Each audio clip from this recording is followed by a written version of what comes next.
Hello my lovely student, this is Mansi. Welcome back to the channel. So now we are going to start with exercise 10.1. छोटी सी exercise है, फटाफट से खत्म करते हैं. सबसे पहला क्वेश्चन है हमारे पास, how many tangents can a circle have. So एक सर्कल की कितनी टेंजेंट्स हो सकती हैं. ध्यान से इस चीज को समझना. अगर पूछा है एक सर्कल की कितनी टेंजेंट्स हो सकती है तो इनफाइनाइट, मतलब जितनी मर्जी आप बनाना चाहो. जैसे ये सर्कल है, अब मैं यहाँ पे ये भी टेंजेंट है, ये भी टेंजेंट है, ये भी टेंजेंट है, ये भी टेंजेंट है. सो आप इनफाइनाइट टेंजेंट बना सकते हो. लेकिन अगर क्वेश्चन में है कि एक सर्कल में एक पॉइंट ऑफ कांटेक्ट से कितनी टेंजेंट बन सकती है, तो वहां पे सिर्फ एक ही टेंजेंट पॉसिबल होती है. ठीक है, लेकिन अभी के लिए हमारे पास है कि how many tangents can a circle have. So a circle can have infinite number of tangents. ठीक है, आगे है question number 2. Fill in the blanks. A tangent to a circle intersect it in dash points. कितने point पे intersect करती है एक tangent? सिर्फ एक पॉइंट पे. थोड़ा सुंदर सुंदर लिख देते हैं. So only one point. ठीक है, आगे है हमारे पास second, a line intersecting a circle in 2 points. अगर कोई लाइन है जो एक सर्कल को 2 पॉइंट से इंटरसेक्ट करती हुई जा रही है तो उसको हम बोलते हैं सेकेंड. ये सब हम इंट्रोडक्शन में पढ़ के आए. अगर आपने इंट्रोडक्शन वीडियो देखा होगा, अगर नहीं देखा सो पहले इंट्रोडक्शन वीडियो देखना ताकि चैप्टर में बेसिक चीजें आपको ऑलरेडी पता हो. चलो थर्ड नंबर पे देख लेते हैं. अ circle can have parallel tangent at the most dash. मतलब एक सर्कल में कितनी पेयर ऑफ पैरेलल टेंजेंट्स हो. जैसे कि ये टेंजेंट इस टेंजेंट के पैरेलल है. ठीक है, सो सिर्फ 2 ही ऐसी पॉसिबिलिटी हो सकती है कि 2 वो आपस में पैरेलल हो, क्योंकि इस पॉइंट से और आप खींच नहीं सकते. हमने अभी बात करी कि एक पॉइंट से एक ही टेंजेंट पॉसिबल है. सो इन 2 पॉइंट से 2 ही पॉसिबल होंगी. सो अलग अलग पेयर्स हो सकते हैं बट सिर्फ 2 ही हैं जो आपस में पैरेलल होंगी. ठीक है, नेक्स्ट है हमारे पास fourth, the common point of a tangent to a circle and the circle is called. क्या पूछा है हमसे? कॉमन पॉइंट जो टेंजेंट का होता है. और जैसे कि जब हमने वो पढ़ा था ना कि जैसे सर्कल के सेंटर से पॉइंट और टेंजेंट का कॉमन पॉइंट, तो इसको हम क्या बोलते हैं? Point of contact. So this is called point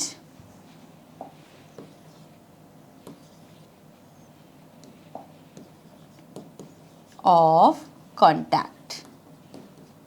okay, आगे बढ़े. सो नेक्स्ट क्वेश्चन पे आ जाते हैं. थर्ड क्वेश्चन है हमारे पास, चल जा भैया आगे. थर्ड क्वेश्चन पे आ जाते हैं. A tangent P Q at a point P of a circle of radius 5 centimetre meets a line through the centre O at a point Q so that O Q equals to 12 centimetre. Length of P Q is. हमें वो find करना है. पहले तो figure ही बना लेते हैं. तो एक सर्कल बनाया हमने. अब क्या क्या गिवन है एक साथ देख लेते हैं. A tangent P Q at a point P, तो मतलब सर्कल का कोई पॉइंट P है, उससे एक हमारी टेंजेंट पास हो रही है. फिर से बनाते हैं. सर्कल पे ये पॉइंट P है, यहां से एक टेंजेंट पास हो रही है PQ. ठीक है, PQ है, इससे मैंने इस साइड एक्सटेंड नहीं किया. सो ये PQ एक टेंजेंट है सर्कल की. अब हमसे बोला है of a circle of radius 5 centimetre meets a line through the centre O eight a point Q so that OQ is 12 centimetre. अब यहाँ पे सेंटर कहाँ होगा? यहाँ पे ही होगा. सो ये OQ जो है वो हमें गिवन है 12 सेंटीमीटर. एंड P को मैं जरा नीचे लिख लेती हूं. जो रेडियस हमें गिवन है, रेडियस कितनी गिवन है? 5 सेंटीमीटर. अब क्वेश्चन में हमें निकालना क्या है? PQ निकालना है, मतलब ये निकालना है. सो यहाँ पे हमारे पास बेसिकली एक ट्रायंगल आ गया है POQ. ठीक है, जिसमें से PQ हमें फाइंड करना है. ऑल्सो थ्योरम 10.1 अगर हम याद करें, सो ये अगर पॉइंट ऑफ कॉन्टैक्ट है, ये हमारी रेडियस है, ये हमारी टेंजेंट है, तो ये एंगल 90 डिग्री का होगा. क्यों? ये आपको मेंशन करना भी पड़ेगा. एंगल P इक्वल होगा 90 डिग्री का बिकॉज ऑफ आर थ्योरम 10.1. मतलब ये जो हमारी रेडियस है ये टेंजेंट के परपेंडिकुलर. लेकिन आप पूरी उस थ्योरम को मेंशन करोगे, पूरा लिख देना. ठीक है, तो ये होगी थ्योरम 10.1 से वो आ गया हमारे पास 90 डिग्री. और अगर एंगल 90 डिग्री का है तो ये हमारे पास ट्राइंगल कौन सा हो गया? Right angle triangle. तो जी पाइथागोरस थ्योरम लगा देंगे. So using our Pythagoras theorem we can say जो हमारा क्या है हाइपोटेन्यूज है विच इज OQ. OQ का स्क्वायर इक्वल होगा OP का स्क्वायर प्लस QP या PQ, जैसे भी चाहो लिख सकते हो.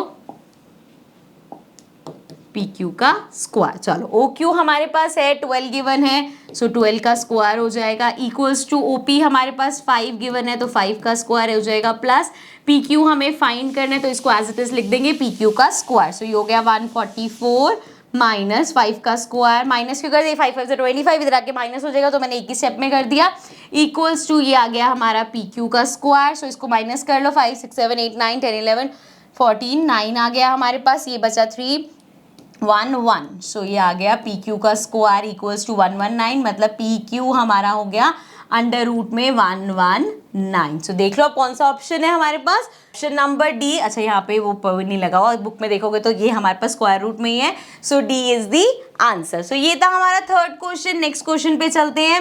फोर्थ क्वेश्चन लास्ट क्वेश्चन है, draw a circle and 2 lines parallel to a given line such that one is a tangent and the other is a secant to a circle. तो बड़ा सिंपल सा है यार, एक सर्कल बनाना है हमें और 2 पैरेलल लाइन बनानी है इस तरीके से कि एक टेंजेंट है, टेंजेंट क्या होगी, एक पॉइंट से क्रॉस करती हुई निकल जाएगी, और सेकंड क्या होती है जो सर्कल के 2 पॉइंट से क्रॉस करती हुई जाएगी। सो हम यहाँ पे सिंपली कैसे थे, इसको नाम दे दो, ए बी हमारा सेकंड हो गया, पी क्यू हमारा क्या हो गया, टेंजेंट हो गया, और दोनों आपस में पैरेलल है। ठीक है, इस तरीके से आप ऐसे भी बना सकते हो, it's one of the same thing कि ये टेंजेंट है तो ये सेकंड हो गया, पैरेलल बेसिकली दिखानी है हमें। ठीक है, तो this was question number 4, this was the last question of this exercise. तो एक्सरसाइज होती है कंप्लीट, अब हम आएंगे अपनी नेक्स्ट एक्सरसाइज पे, but in the next video. So I will see you all in the next video, take care and bye bye.